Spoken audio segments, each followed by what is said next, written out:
Unified Board meeting. Welcome to all. Very good turnout in the press. And I guess Deb Cunningham is joining us by Zoom. Yep, Deb is on Zoom. Is Richard Brown joining us? No, he's not. He's out of town. Okay, I didn't know if he'd be on Zoom. There's, I think, 3 members Board of Ed. No.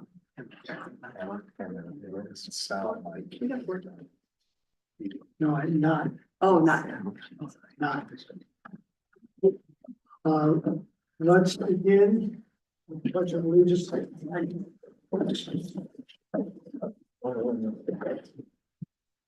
pledge allegiance to the flag of the United States of America and to the republic for which it stands, one nation, under God, indivisible, with liberty and justice for all.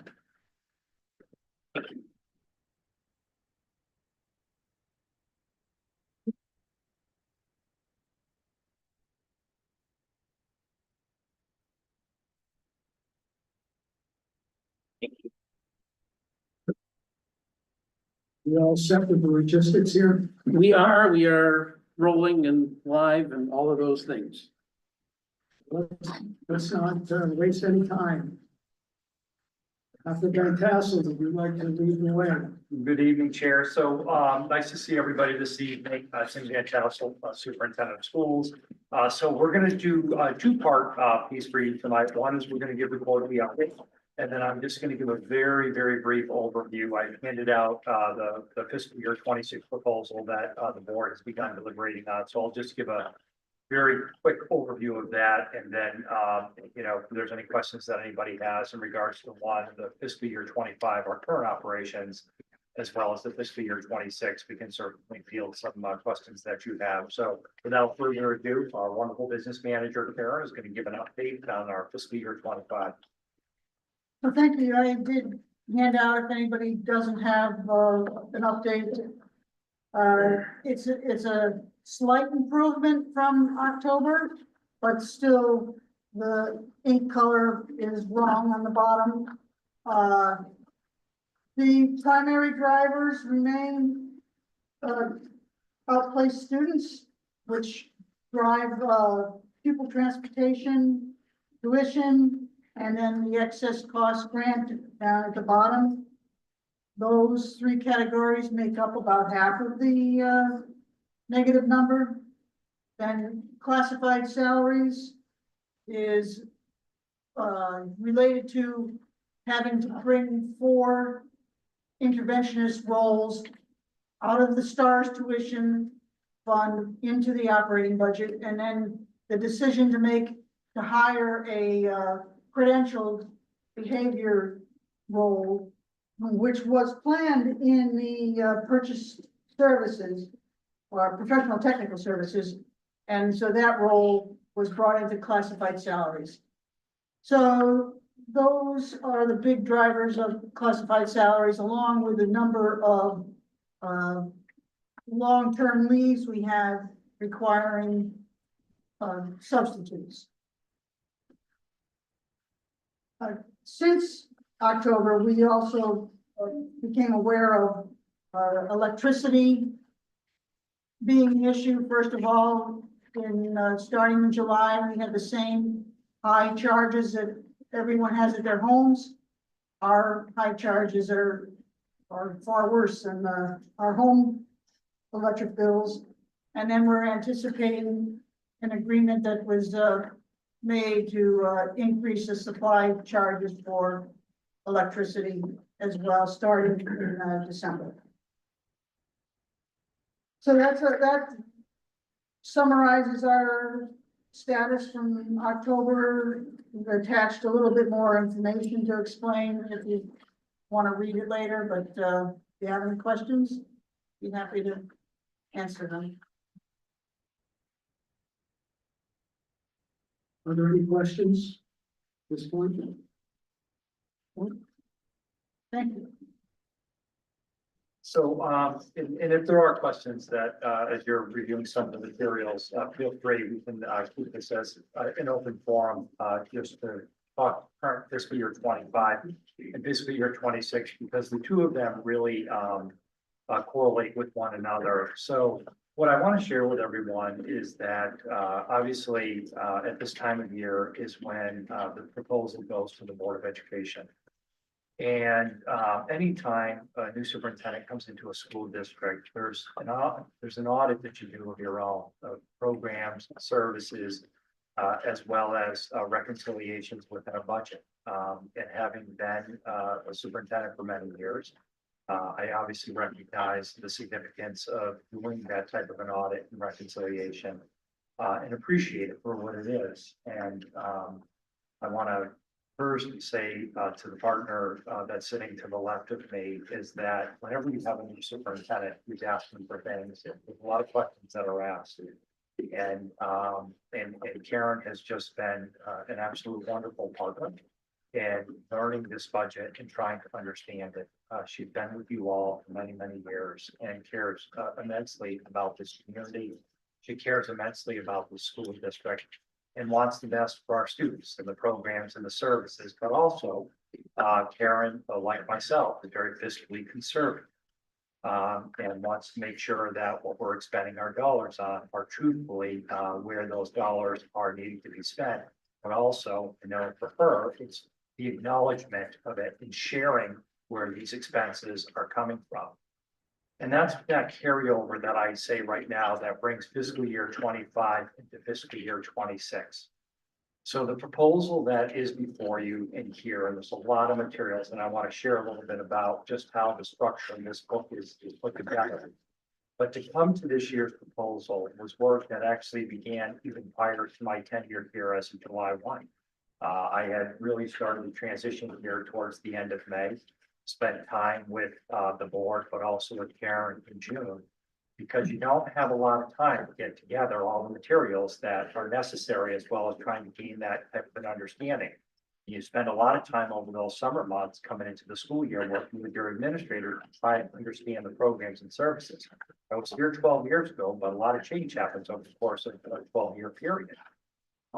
And so in developing this year's proposal, one of the first things that I knew was going to present challenges, and I was faced with it on day one, had to do with really the reconciliation of where we were at the end of fiscal year 24. So very fortunately, and also I applaud the community just in the realities of school education budgets are so variable, and there are so many things that can change over the course of a fiscal year, things that you can try to forecast, but you're not necessarily going to be on the mark.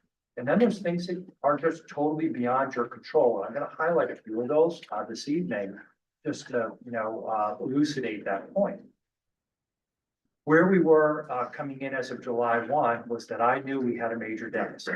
And thankfully, the town was able to reconcile that for the Board of Education, where there was a deficit at the conclusion of the last fiscal year. And that deficit, Finance Director Jilka, please correct me if I'm incorrect, there was an $807,000 appropriation that was designated to help with that deficit for the Board of Education. And the explanation of those I have built into the front part of this budget book. You're going to see where some of these deficits were recognized. And those had to do with tuition costs, as well as the fact that there was a $250,000 1-year rebate that was provided for the health insurance that the district had. Which it lowered the bottom line of the health insurance by $250,000, which in the moment helped fiscally, but yet we knew that that $250,000 was going to come back, and that's exactly what happened with it. It was we had to figure out where that $250,000 was going to come from to lift that bottom line up in the health insurance in the next year's proposal. But all total, there was $807,000. The tuition pieces, you forecast for what you know. And I had conversations with Superintendent Smith. There were many conversations that happened leading into this fiscal year proposal to understand what were some of the conversations that perhaps had taken place with the town prior to this. And that was that the town has really wanted the Board of Education to budget for what it knew. What were the students that were there at the time of the proposal? And that's the forecast that we put in. We ended up with 7 additional outplaced students by the time the budget was all said and done, for the last fiscal year. And those were a driving factor that really contributed. And if you go, I just want you, I can orient you to the budget book as we kind of talk through this.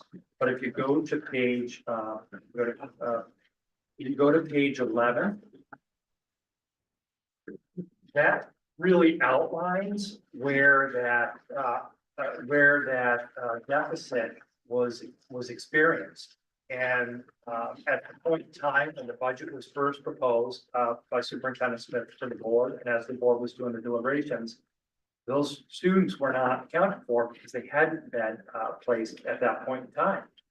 So there, all of a sudden, I knew come July 1, there was something that was going to have to be looked at and addressed as it related to the next year's fiscal year proposal. Then, of course, that health insurance rebate, and we have good news as it relates to that, albeit it wasn't intended as we did it, but I'll share with you in a few moments about the health insurance piece. But the proposal that was given to the board a few weeks ago was a 7.3% increase. And I meant to bring it tonight, and I didn't bring it to you, but I have it. I have a listing of all of the Board of Ed proposals that have crossed the table since the beginning of January. 5.26 right now is the average across the state of Connecticut. You have budget proposals that are over 9%. You have many that are over 5%. And I really think that it is a different era, and I think it's going to be very hard for communities as we get to these numbers, because this is a common denominator, and I'll talk a little bit about what's driving that. For the proposal that was given to the board, albeit it's a 7.3, when you factor in these additional elements that were not built in, the unanticipated expenses of this current fiscal year, that's what's driven it to a 7.3. It's about 2% of the budget. You have to figure out a $40 million budget. Each percent is 400,000 of it. So that's 2% of the number. So we're wrestling a little over 5%, really at 5.3%. We have some relief we can share tonight, and the board will hear this as well. But that's just come up this week. But that 5.3%, if you recall, the board, the town was voted on a 5.29 last year. We didn't back into that number. That is actually how the numbers played out. Karen and I spent immense amounts of time going through our current actuals as to how fiscal year 25 was running, taking a look at some of the things that we knew we needed to reconcile with tuitions. And it just happened to rest at a number that aligns with where that proposal was for the current fiscal year. With that, we have built this budget with really doing our best to reconcile the lines, but I want to make a few things known. I realize when you're talking about numbers like this, there isn't a space for additional staff. There have been no new personnel added into the district for fiscal year 26 proposal. We have 4 positions, 3 of them that Karen just noted with you were interventionists, which are like paraeducators. Their support staff, they come at a lot less of a cost in the district than a certified staff. Those 3 interventionists were all covered by a student tuition that was coming to East Hampton from out of district. We couldn't have predicted that that student's family was going to opt to leave the district, and therefore we lost that tuition. So those were 3 additional positions that there was an existing need for, albeit I'm saying it was paid for by a tuition, but though it wasn't specific to the student whose tuition we were receiving. So those 3 positions end up in a circumstance where they needed to be moved into the operating budget because there is a need for those positions based on the services of the students that we have. Then there was a psychologist position. I know that you're all very well aware that we are in a mental health crisis. And with that, that psychologist position has been here for years. And that position was paid for through one of the ARPA grants. that unfortunately, as of June 2025, will no longer be available to the school district. But the position wasn't put in exclusively because of the COVID-19 pandemic. It was put in because of the social emotional needs of students. So with that, we ended up at a situation where there were three positions for classified, and then one position that was certified that was not factored, and therefore needed to be factored with it. So you're seeing some personnel change, but there was no added staff members into the roles of the district. Because I know throughout my history as a district leader that the key point in any decision relevant to large scale potential reductions, it's not going to come from the lines of tuitions, supplies, from supplies or any of the fixed cost items. We can look at those numbers, but those numbers aren't going to add up to the types of money that we're often talking about when we want to see significant reductions. It's really based on personnel. 84% of the fiscal year 26 proposal is based on personnel. So with this year, a focus was given to really developing a very strong awareness of our faculty and staff within the school district. And that was done by virtue of a staffing report. I know many of you have already had the opportunity to see it, but it's simply the guide that I want the board to have, as well as everybody, that, you know, when you look across the board within our schools, and if you take some time to review that, and having been in different districts and seeing different operations, that there was nothing that jumped out at me as far as elementary and middle. Philosophically speaking, one can make arguments about class sizes and so forth, but I take it from the perspective of knowing where other districts are, seeing where students are here. I've made very open and known to our high school and administration, as well as Board of Ed, that based on the declining enrollment, and now it's starting to scaffold its way through the school, that in all likelihood, any staffing changes that are going to happen, you're going to see it at that high school level. But high school is very difficult when you get to the point of it, because you have a requirement for graduation of 27 credits that all students must have. We have expectations of families as it relates to the types or levels of courses that are being provided. And then you've got scheduling concerns with students. So when you start to look at the attrition that may happen where high school staff may leave, that's the opportunity to address those staffing concerns. So with the staffing report that's been provided, it gives a very clear picture of really what are those levels of staffing that we have throughout the district. And like I said, there is nothing that has jumped out to me that is not explainable based on where we currently are with our staffing levels of the district. Now, in terms of really that next fiscal year 26 proposal, I want to kind of talk about some of these relief elements that are already in place. So at the time when we developed this, we were going off of some forecasting. The first had to do with salaries and benefits, obviously. This past fall, we renegotiated the teachers' collective bargaining agreement. And the average teachers' collective bargaining agreement across the state was over 13%. We settled with our faculty, we settled with our teachers below 13%. So I have those comps all done from the legal attorney, from our counsel that helps us with negotiations. So we settle a collective bargaining agreement that is well below where the state average is of all collective bargaining. There's been 65 collective bargaining agreements that have been settled to date. And of those, the average is over 13%, and we were under it. Second of all, in terms of the health insurance, it wasn't the intention of the board in putting forward. We knew we had this $250,000 reconciliation that we had to do with the health insurance, but we ended up moving everybody to a high deductible health plan. And for those of you that are in the industry and are familiar with it, it's a less desirable plan, but it wasn't the intention of putting it together as a less desirable plan for everybody. We do have a high percentage of our faculty and staff in the school district that take our health insurance. We have been on a PPO plan. It is quite possible, but we will not know until open enrollment in May, whether or not we might see reductions of our faculty and staff taking that high deductible health plan because it's a less desirable option. So there is the potential that we may see some relief come May from those that don't opt for the high deductible health plan.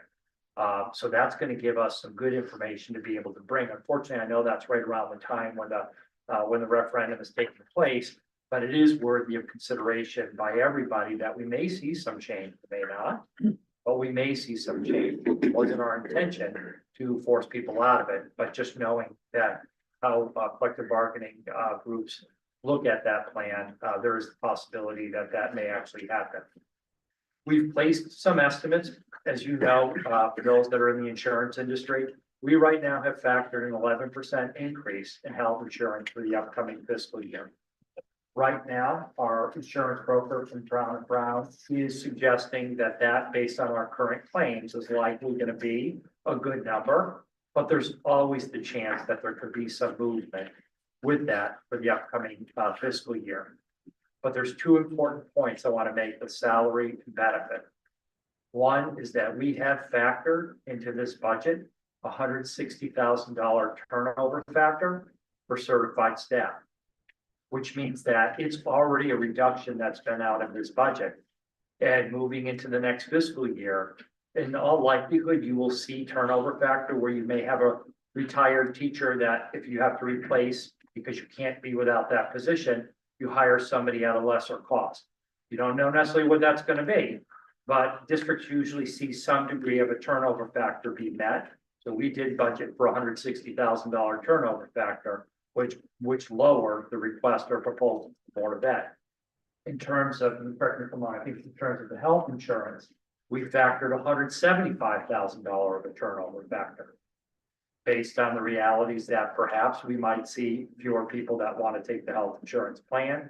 And number two, just by nature of those that we might hire may not be coming on with dual, they may not be coming on with insurance. And I think based on the historicals that Karen has gained through the years, we've felt comfortable with that $175,000 turnover factor. So we tried to bring some relief in the proposal by addressing those two areas, because once again, that is 84% of your budget. So the proposal that's before you, there's still some opportunity for movement. The Finance Director Jilka gave us news that brought a smile to both Karen and I over the course of this week, because the defined contribution we had, which is the pension for classified staff within the district, we had received the initial auditor's suggestion, which was $605,000. Correct me if I'm wrong. You tell me when to stop here. But You're good. so, but we built in originally in the board's proposal $605,000. Just was it yesterday? Jeff had notified us that it's now at $535,000. So we have a $75,000 reduction based on the defined contribution plan. So I know I reached out to Chair Kohler. I said, we got at least some movement in the right direction here. That's going to help to bring some relief. And I think you're going to see elements. I do not have any retirements yet. We're still, this is a little bit early. Boards of Ed usually receive retirements around February, but I do not have any retirements at this point in time. But just keeping in mind, I have that $160,000 turnover factor for them built already. So I got to have quite a few of them to be able to meet it. I have 9 faculty and staff currently who have just had babies. As you know, everybody who's a parent in here remembers the time you bring that baby home and they're looking right up in you in the eyes. There are times when faculty decide not to come back for a year, perhaps request a year based on that. But unfortunately, you don't see as much of a savings because they're at the lower end of the pay scale when that happens. However, there's always some potential that we may see some change there. So areas where there could be some further relief before the Board of Ed is said and done with it by the end of February would be whether or not we get any retirements between now and then. The next area that we might see some relief would be with that health insurance. We factored at 11, perhaps maybe it'll be at 9, maybe it won't, but we don't anticipate that it'll go up. We just think we're pretty confident with where we are at that 11% right now. And then the greatest variable, which I have already spoken with Representative Haynes, I have been watching the legislative proposals that have now been proposed on the floor, but also that have been referred to committee. The most significant impactful one on the East Hampton town, as well as the Board of Education, is related to excess costs. So right now, there are over 10 proposals that are on the floor that are relevant to excess cost to fund it in full for communities. I have budgeted in here for the board 75% of a reimbursement for all students that are over the threshold of $97,000. And we can explain that, Karen, this wonderful graphic, I think, Ms. Markham, I think you may have, or Ms. Markham, you may have requested this, and we're gonna go through this afterwards. But right now, as it stands, the Commissioner of Education, and this is where it's hard, if you're forecasting things so far in advance. The Commissioner of Education, excess costs have been a big problem. For the past 2 years of the biennial budget, it has been level funded at $181 million. In fiscal year 24, there was $250 million of demand across the state of Connecticut. That $187 million that they had was not enough. And that's why last year you had a proposal for 76% of a reimbursement. You ended up with 68%, which is what threw off the budget at the end of last year because the state did not have enough money with 181 million. This current fiscal year that we're in for fiscal year 25 is year 2 of the level fund of $181 million. Right now, the actuaries are suggesting that there could be over 350 or anywhere between 300 to $350 million of demand, which then could further reduce it below where even you were last year, where it could be down as low as 60%. And that's some of the indication that we're hearing across the state of Connecticut. We hope it won't be the case, but it would. But on the positive, where the relief might be felt is that the governor is aware, based on the commissioner's proposal through the State Department of Ed, they have asked for a $500 million expansion in excess costs. It is on the floor as a commissioner's proposal and in a governor's proposal. It is also on the floor as multiple proposals from legislators to get that money so that communities aren't struggling at the end of the day because we budgeted for, say, 75% and ultimately are only getting 68%, which is a significant swing. So unfortunately, we will not know how much money in excess cost is going to be there for fiscal year 26. We have a long session, as you're all aware, and decisions will not be final until the end of May, beginning of June, when we will hear about it. But we did budget at 75% right now, and I hate to say this to everybody, based on your wealth index in this community, we're supposed to be getting 91% of a reimbursement from the state of Connecticut statutorily. And so we may see a if it goes through, we may see a windfall of money. We budgeted at 75, perhaps you may get 80, perhaps you may get 85, perhaps you might see the 91%. But right now it's just too early to tell, but that could be a significant financial relief for everybody. This kind of gives just the broad overview. I know I give you a lot of details, but I'm trying to explain where some of relief may be experienced. But with that, is there any first things before we could explain the excess cost if you would like? I know, Dean, you had asked if we could possibly do a little something, and I'm telling you, Karen did a great graphic that shows a historical on this that we can go over with everybody. But questions that you might have. I know the board's got 2 months of deliberations. Chair Kohler, if you're something you'd like to share as well. But we've got some time left between now and the time that the board is we're by the time it's ready to be handed to finance. I don't really think I have anything else to add at this time. I'd be interested to hear questions, but you know, we recognize this number is difficult and challenging, but as Dr. Fantasla has said, it really is just putting forth what we have to maintain services for our kids. So. Okay. Tim, the fourth grade teacher that was eliminated, was that through attrition? That was, it was not limited, it was not eliminated through attrition per se. So. The position we knew were going down, and right now we have a reduction of a fourth grade teacher. There is still some things that could happen, but there is going to be one less FTE elementary teacher. So I thank you for bringing that up. We did have a reduction. Not only did we not add, we reduced. There is going to be a reduction of a 1.0 FTE elementary teacher.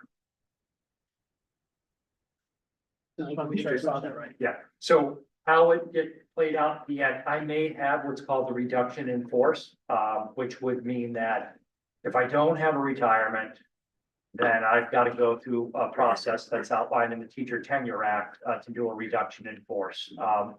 Anybody who is non-tenured, there's a process of non-renewal. I have to let the board know by May 1st, who are teachers that I'm recommending for non-renewal. And unless I have a staff person who leaves, then I have to do a reduction in force to a non-renewal. But it's not a non-renewal based on performance. It's a non-renewal based on budgetary, but there will be one less FTE for elementary teaching for next year. Also, I might be calling it wrong, but when I was on the board, we used for projecting students and what the enrollment would be, projections of education statistics. Am I calling the program right? Or if I'm not, maybe you know what I'm talking about, which is an agency that helps towns kind of gather data on what their population of students might be for X money. You got it. So let's go right to the budget book. So it's there for you. So you're correct. It's the New England School Development Council, NASDAQ. What they provide is an enrollment demographic study. We have that done annually, which helps us understand who or what student population we're going to have for the upcoming school year, but also projections into the future. For example, so let's go to the page that is, and I apologize, I don't have my pages memorized. And the budget book was put together to provide as much detail in the most simplified way that we can for you. But if you go to Student enroll. Yeah. You don't. so if you go to page 18.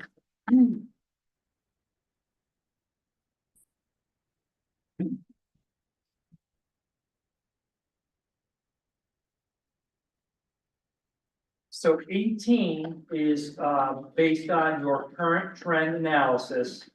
And that fiscal year 26 projection that you're going to see in orange in the second graphic below, the second graphic on that page. Those are the NASDAQ numbers that you're referring to as to what the projected enrollments are going to be in the classes.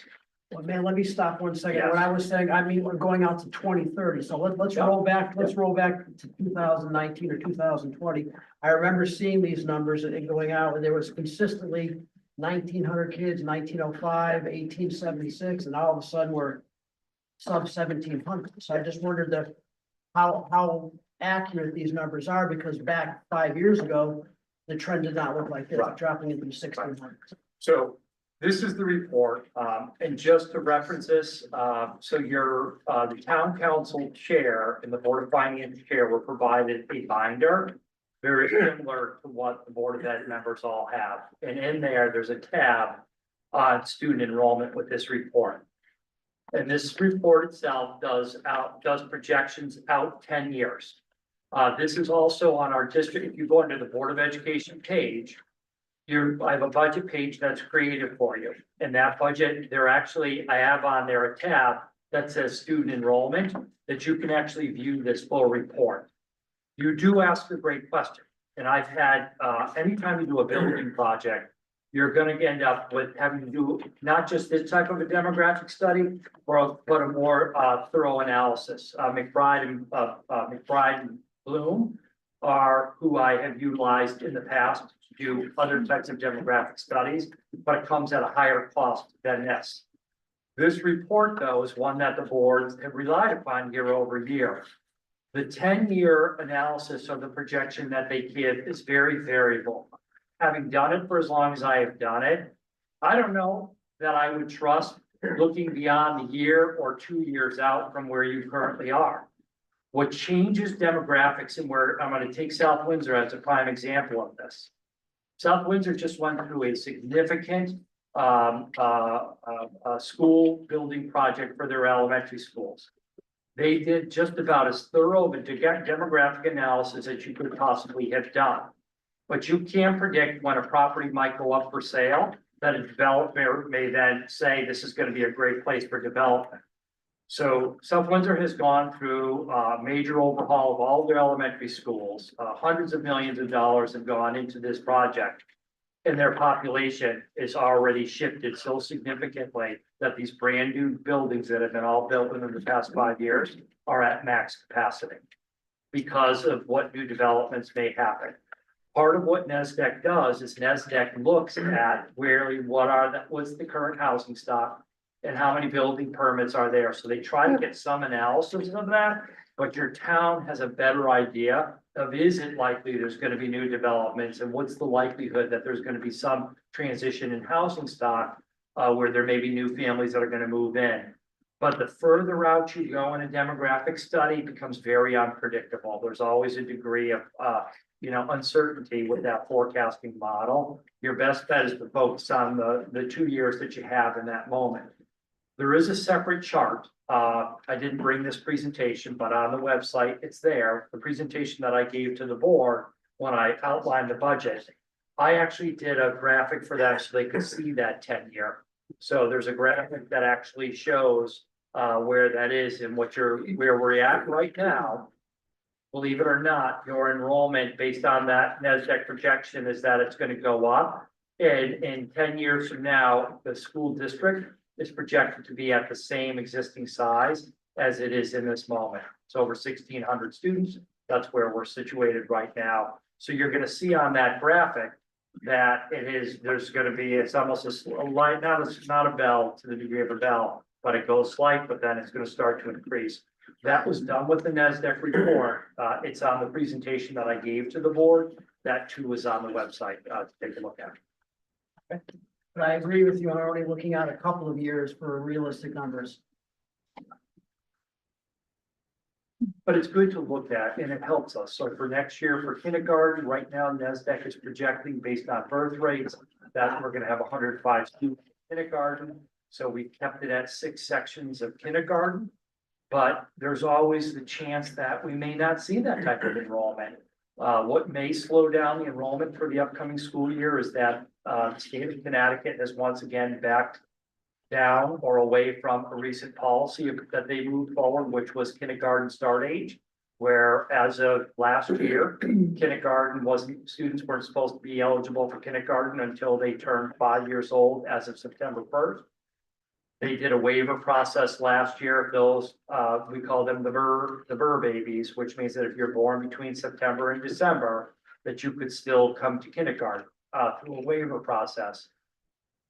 A lot of districts struggled and therefore they have now offered a second year of the waiver. So fiscal year 26 or school year, when we talk about kids go school year 25, 26, that waiver is still in place. That could change your kindergarten numbers. It means that parents don't have to send their children to kindergarten. They may opt for it, they may not opt for it. So right now, we went on the NESDEC projection that there will be 6 classrooms, 105 students. But certainly if we don't have those numbers, as it's been discussed with the board in the past, that could be an area where we may not be keeping that kindergarten teacher just because of the numbers and where they are. I'm just going to remind everyone, direct your questions through me. Sorry. Raise your hand if you want to ask one. Sal, I think you had it. And I'll just remind you, tonight's tri-board meeting is the first opportunity. We're all getting to look at parts of the budget in more detail. A lot more is going to be coming in the next few weeks. The board of Ed certainly has to finish their recommendation for the Board of Finance. Town managers budget is finalized around the 1st of March, if I'm not mistaken. So a lot of detailed questions. This is probably not the forum to ask them. You'll have ample opportunity, and I hope you'll take ample opportunity, particularly the Board of Finance, to thoroughly scrutinize and have public hearings and workshops There's a lot left to do here. We're looking at this thing from 30,000 feet and we need to be 5 feet off the ground. I'll save my 10 or 15 questions for another day. Well, that's good because we're gonna go. So, Real quick, first, I apologize for being late. I was caught up at work. So I don't know if the superintendent had mentioned this already, but to back him up and to, if he hasn't said it, or if he has said it, I'll say it.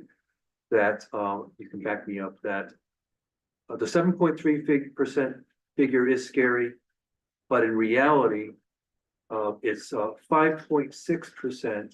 The reason for the additional percentage was because of emergent issues that we have to take care of. Is that correct? Yeah, so it's. 5.3%. 5.3%. 5.3. Yep.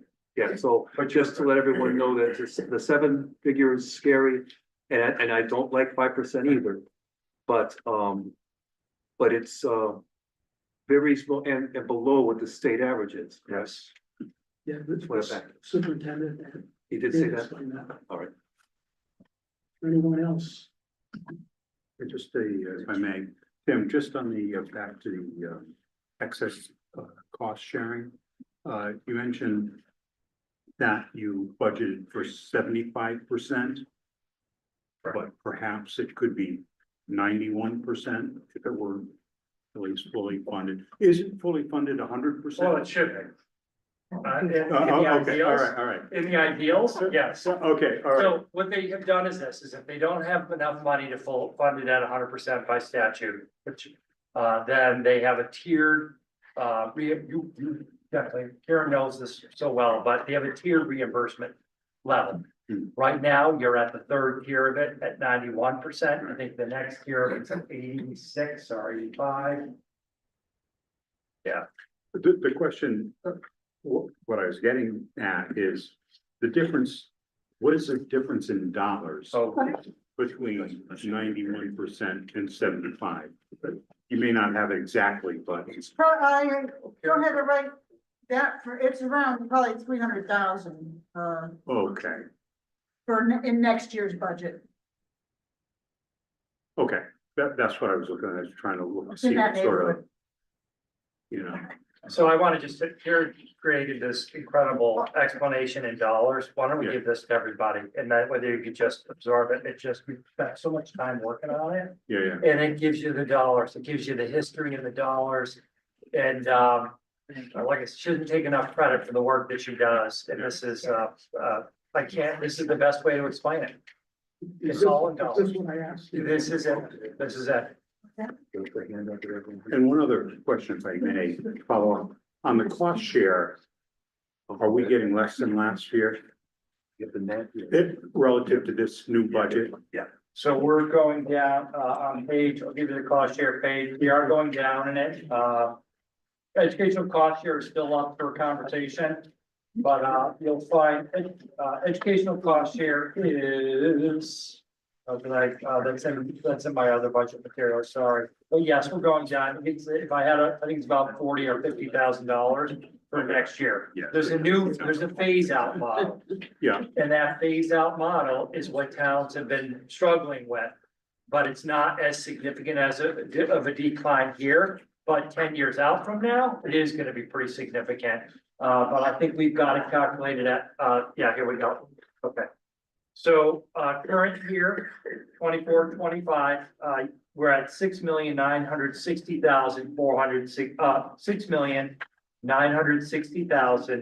6,960,960,947. Next year, we're at 6,911,123. So with that, you're about $50,000 less come next year Yeah. and what we're supposed to get. And then it decreases on this schedule that we have. It's on page 15. in your Oh, book. sorry, 15. Where am I? I'm missing on my own pages here. So, Yeah, I've seen it. I have.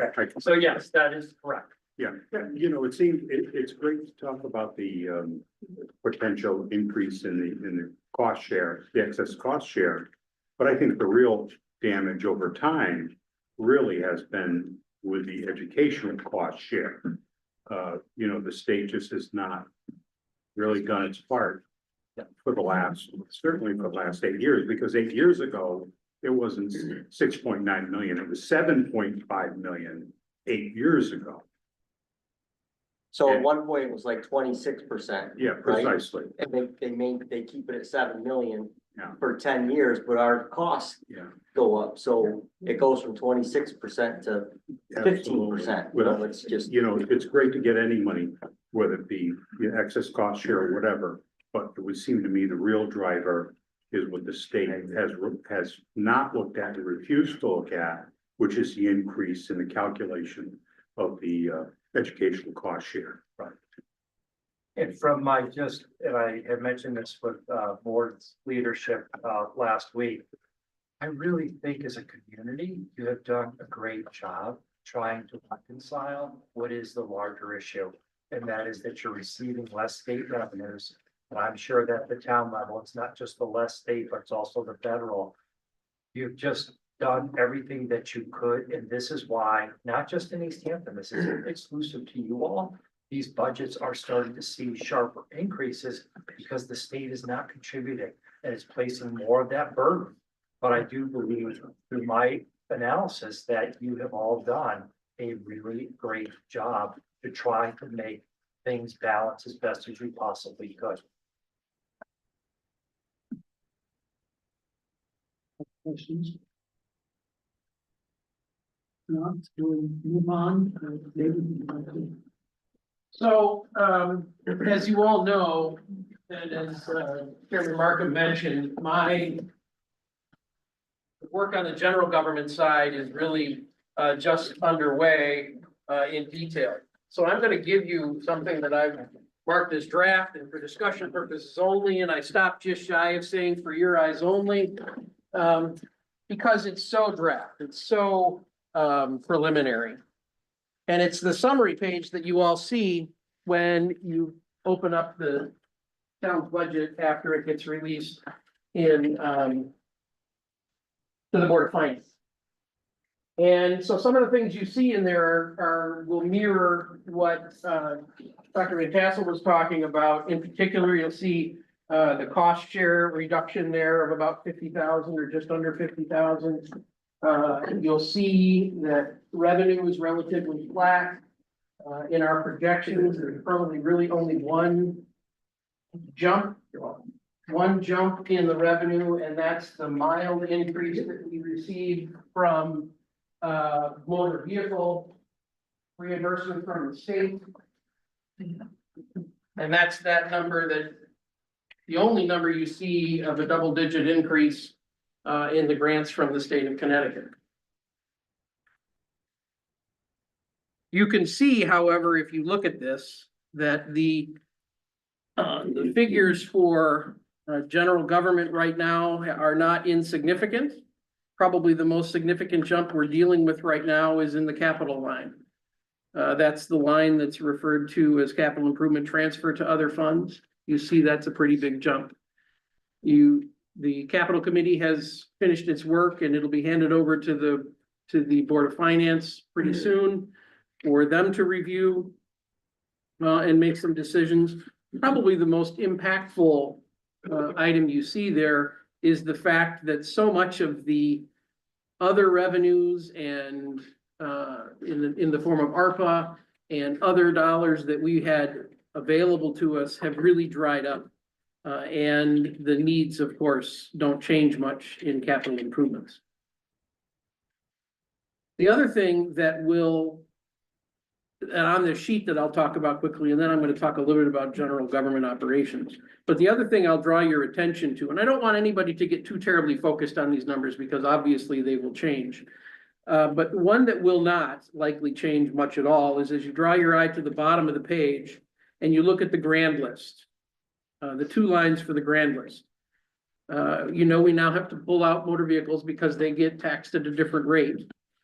But you see that dramatic drop in the value of motor vehicles. $23 million at 23.5 almost comes off the value of motor vehicles in town because of the way the state is requiring that depreciation be applied. And all that will do, as you well know, is shift the tax burden from your motor vehicle to your house, to your real property. And for those that don't pay directly don't pay a real estate tax, they won't see anything other than a reduction in their motor vehicle tax. So there's some shifting that will be going on here, and the mill rates will, if you will, suffer because of that. Just briefly, I'll go back to the discussion of town government. You see there are some increases there. This is unabridged. So the numbers you see here are completely unabridged. They have not been really reviewed by me yet. They are simply raw from the departments and from estimates that have been made at this point. I fully anticipate that when it goes to the Board of Finance, it will be a different number. I will commit to you that it will be a lower number. I beg your pardon? You're not picking on us, are you? No, ma'am, but you're just the next ones that get it. You're the next ones that get it. When I release the final draft, the number will be different. It will be lower, but this is just raw. So this is preliminary estimates of everything we know at this point. Debt service is flat in the projections for next year. But of course, we're going to be talking to the community, hopefully in the next several weeks about fire station potential purchase there. So we'll see how that financing works out in the end result. I would anticipate that that doesn't show up in this budget, but more likely in the 27 budget if in fact the community says go. So I don't want to get into much more detail, but I wanted you to be able to see the depth and breadth of what we're looking at right now in terms of challenges, because they're really all summarized on this sheet for you right now. Unless there are specific questions, I'll comment that my hope would be for the evening is that you've gotten good information, that you've started to generate questions. And the only other thing that I would ask from you related to that is certainly share your questions. But the only other thing I would ask from you is if you start to feel like there is a target we want to achieve, and I think the superintendent has talked about this with the Board of Education. If you think there's a target, we'd like to know about it. The other thing I'll say, and you've heard me say this before to you, if there is something you want us to stop doing monetarily, service-wise, because you really want to cut some budget, we need to talk about that. I think I've said to the community in the past, probably the only surefire way to reduce your costs is to reduce your services. And so we need to think about whether there are things that we do today that we may not want to do tomorrow to make substantial change. That's the challenge I think we always face in government.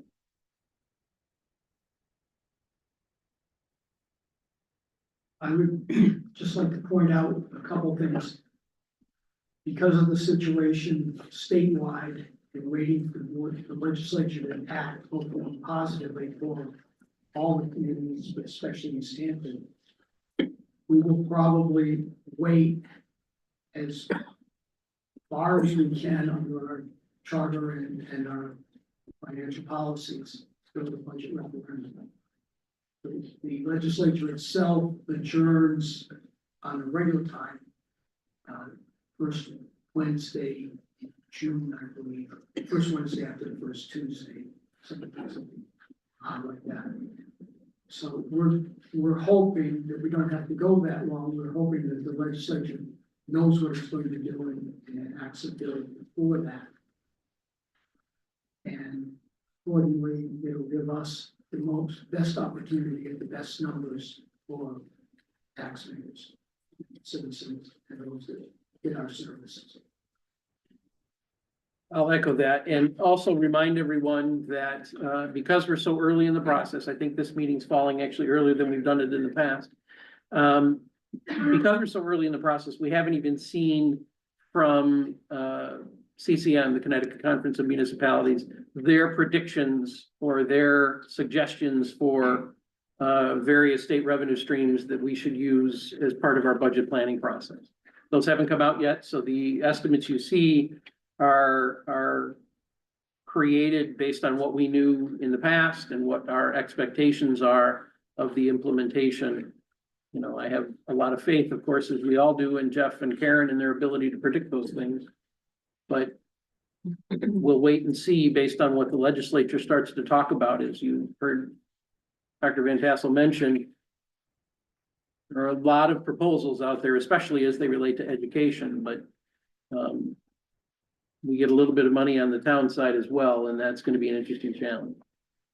Long term, I think, as Jeff and I've talked about, we have to kind of have it in our heads that the tax on motor vehicles is going to go away, and the state's going to stop reimbursing us for that, as they have done in the past with other things. So that is slowly going to shift to our real estate tax bills, and our mill rate will show that as our expenses change. Just one comment. It's nice to know that the governor finally read our letter from last year.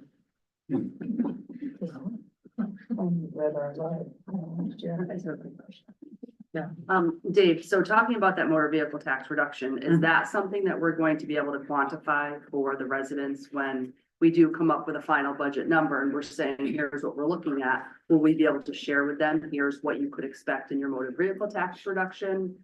To kind of show them that it's offset a little bit by what we have to increase Sure. budget, right? I think we can, because the bulk of that is, in fact, I'm sure all of that is not because of a reduction in the number of vehicles. It's a change in that value. So we can probably quantify some way to say to people, vehicle values for the same vehicle you had last year went down X percent, and help find a way to translate that. Sure, we can try and work that out. Jeff, you want to get on that? Yep. Already thinking about it. Dave, I asked this of Tim the other night at the Board of Ed, and I'm just curious, on the town side, how much of our budget comes from federal sources? Very little. You see, in the town side, we only account for, in general operations, about $2,000, and it's really a placeholder. Where for town operations, if we can call it that, the biggest factor we have for federal dollars is our youth drug and alcohol use prevention program. That is currently, well, I guess technically it's what half. No, it's the other way around. What's our percentage?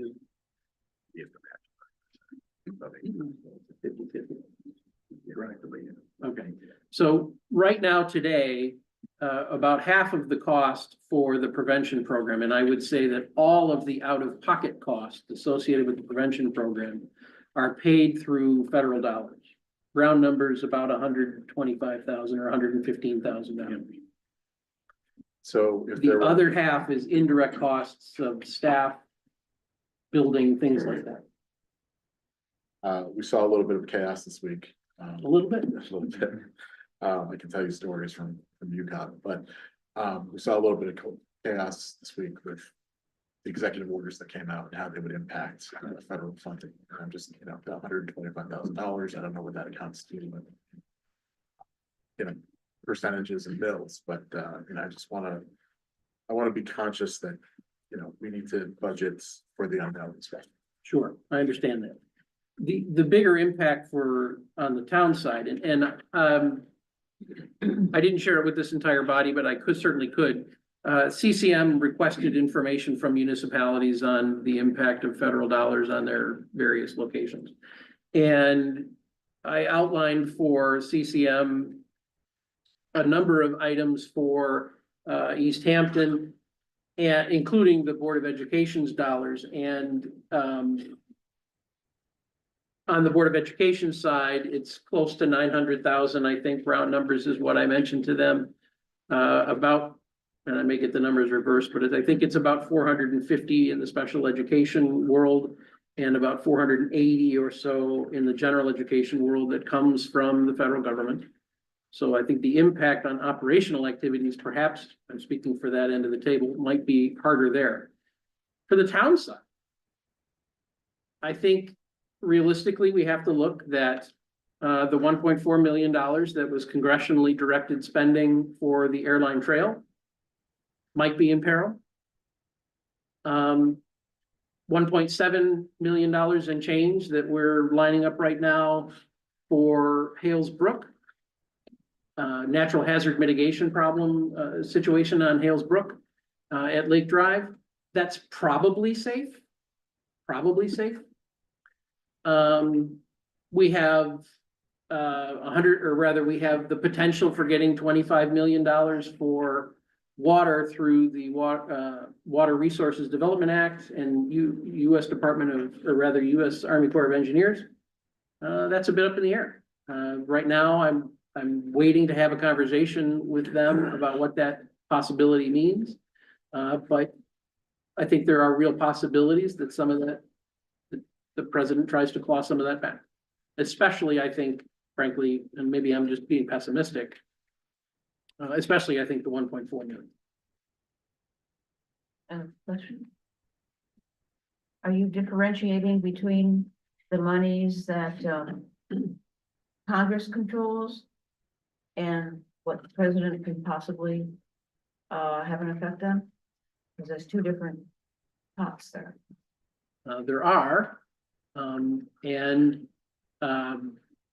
what I am talking about are monies that were allocated by Congress in the federal budget in the instance of the airline trail monies. But is my understanding that the president and the individual he has nominated for the Office of Budget and Management believe the president has the authority to take that money back. Despite the fact that Congress has appropriated it to the town of East Hampton. The reason I'm pessimistic about that is because at minimum, in my personal opinion, I believe it will be tied up in a lawsuit. I could be wrong. I hope I'm wrong. But I'm guessing that's where we're heading. My personal opinion. I think the 1.7, as I mentioned, is safe because of what it is. Natural hazard mitigation. It's money that's been allocated to FEMA for that purpose. FEMA has determined that that's where they need to spend it. I think that that's okay. The 25 million is merely an authorized number. It hasn't been appropriated anywhere yet. And I think that that's risky, frankly. I think that's at a bit of risk, but I don't know how to assess that.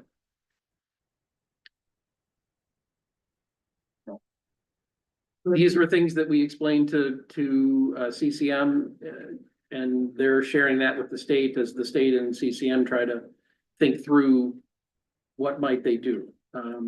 If we continue the conversation about federal funding, the Department of Public Health for the state of Connecticut has determined that because it feels that some of its programming is going to be reviewed by the federal funders, that it has determined to hold, I'll refer to it as a modified freeze on some of its spending.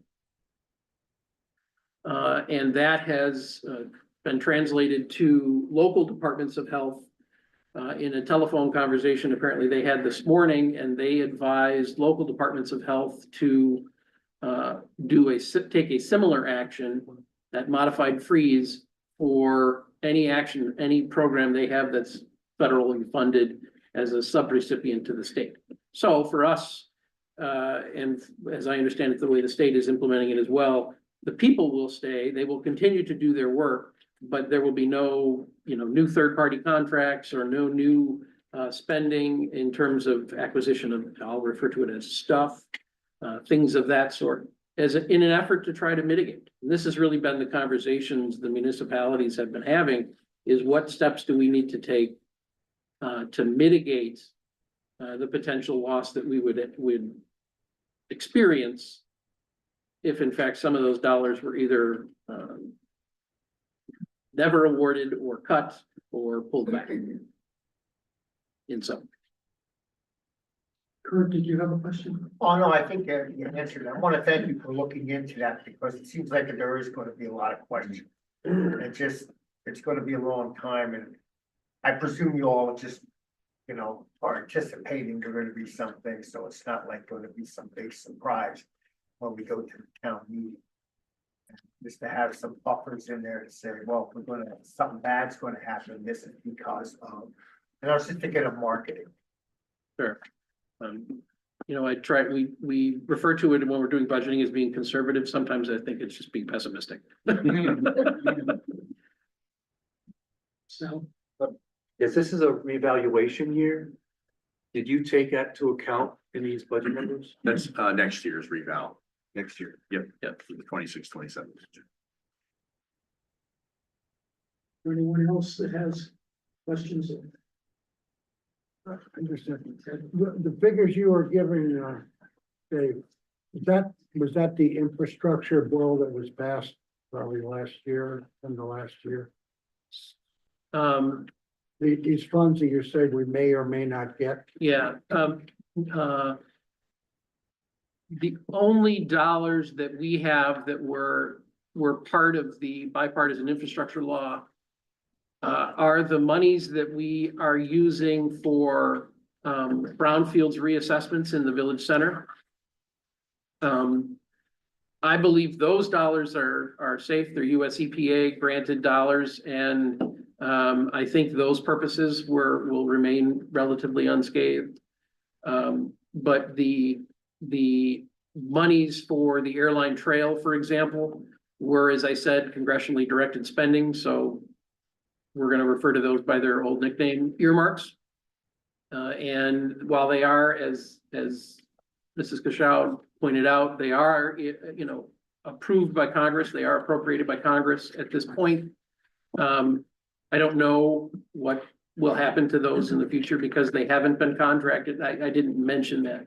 There is not a contract between East Hampton and essentially the federal government on those yet. So they're a little bit in limbo, and I'm worried that we just may never get that contract. The other item you mentioned, or that you probably are wondering about, is the crossing at Hales Brook or rather under Lake Drive for Hales Brook.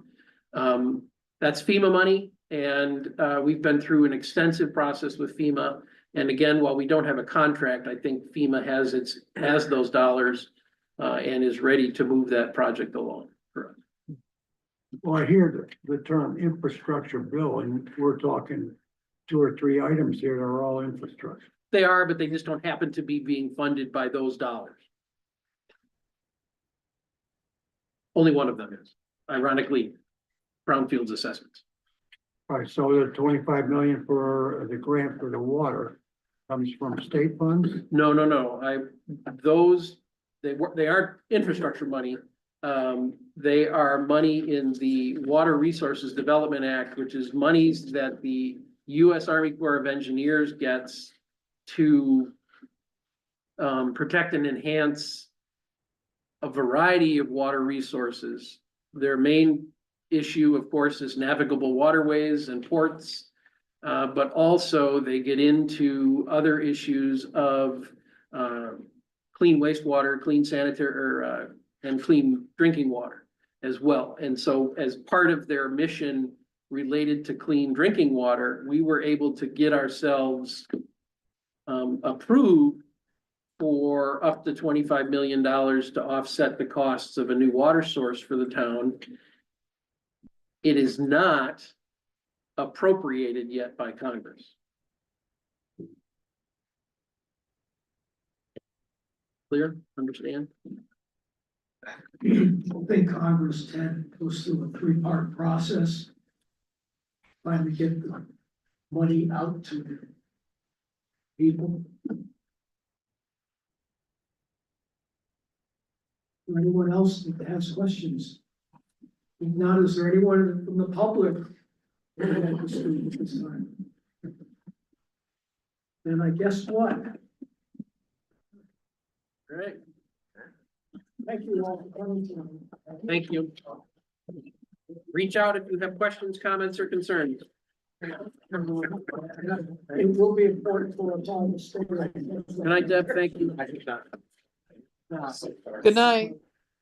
Did you get that email from me, by the way? I did. Excellent, thank you. Thank you. Good night. Feel better. Good night, Donnie.